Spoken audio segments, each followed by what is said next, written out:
first word that I use to describe myself before being a journalist or before being an American is I'm an immigrant. I would like to, honestly, nobody wants to leave their country of origin. I wish I could have stayed in Mexico, but this country, the United States, gave me the opportunities that my country of origin, Mexico, couldn't give me.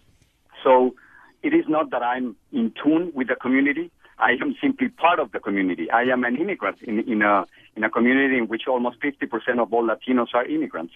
So when we see Latinos being attacked or the comprehensive immigration reform being attacked in the media or in the political debates in the United States, it is personal for us. I mean, when you're talking about immigrants, you're talking about me. You're talking about my neighbors. You're talking about my co-workers.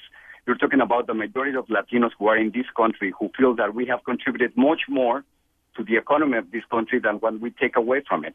I just saw recently a report from the Congressional Budget Office, and they say that for every dollar that we take in benefits, and mostly we're talking about undocumented immigrants in this country, we are contributing $2 to the economy. So it's a great business to have us here. So in other words, it is not, again, that we are in tune with the community. I am simply part of the Hispanic community. Yeah, we've certainly had this debate, as you can well imagine, many, many times through the years. And what I often hear, and these are from well-meaning people and even sometimes from Latinos, is the distinction between those who come here legally and those who come here undocumented or illegally. And there is, in many people's minds, an important dichotomy between those two, that people who entered this country, they may be on a path to citizenship now, but they entered illegally, and therefore they shouldn't be given the same deference to those who came here legally.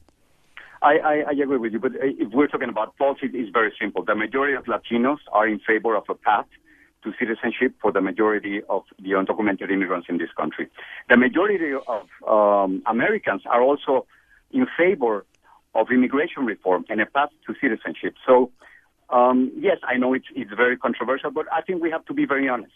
And we have to know that undocumented immigrants are in this country because there are thousands of American companies who hire them, and because there are millions of Americans who benefit every single day from their work. I mean, what we had this morning for breakfast was harvested by immigrants.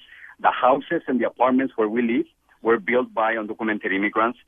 Whenever we go to a restaurant or to a hospital or to a hotel, we are being served by undocumented immigrants. So, in other words, I think it would be disingenuous and it would be hypocritical to criticize undocumented immigrants when we here in the United States created the circumstances to bring them here, and especially that we benefit from their work every single day. Well, in fact, there was a movie made that I'm sure both you and Isaac Lee are familiar with that essentially postulated what might happen if immigrants all left, especially Mexican immigrants here in California. And, a day without an immigrant, right? Well, everything would stop. Everything would come to a standstill. Everything would stop. And I think it is very important to realize that, yes, they are here illegally, but they are illegally here because we are benefiting from their work, and we created these circumstances which, honestly, in many cases, we are exploiting them. So what many politicians are proposing now is to change that. I mean, after reading, and everyone's familiar with what Abraham Lincoln has done in terms of slavery. Well, I think we understand, because of the Declaration of Independence, that we are all created equal. And that means that we cannot have two classes of citizens, of two classes of people in this country, those who are citizens and those who are not citizens. So one of the marvelous things about the United States is this idea of equality, that everyone is equal to each other. And we have a great opportunity right now in this country to finally make that possible by approving immigration reform. I mean, I don't want to live in a country in which some people have privileges and rights, and then you have 11 million people who have no rights whatsoever. Jorge Ramos, again, is anchor for Noticiero Univision and the host of El Punto. And thank you so much for joining us this morning on Forum.